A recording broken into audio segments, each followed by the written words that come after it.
Nuostabi greita šilta vakarienė, kepti burokėliai, moliūgai su feta ar kitų sūrių gali būti pagardinti ir ankštiniais, tai yra daug baltymų turinčiais avinžirniais ar pupelėmis ir iš tikrųjų šis patiekalas bus ne tik tai sotus, sušildantis, bet ir be galo gardus.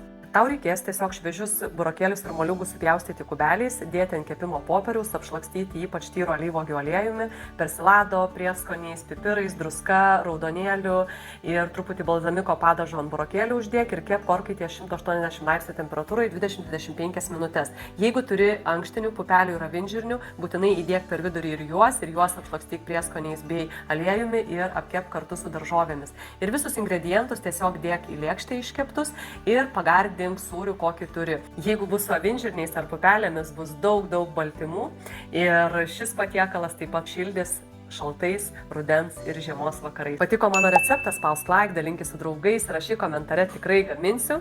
Daugiau mano receptų rasi Sveiko maisto gamybos knygoje, kitose elektroninėse knygose bei seminaruose.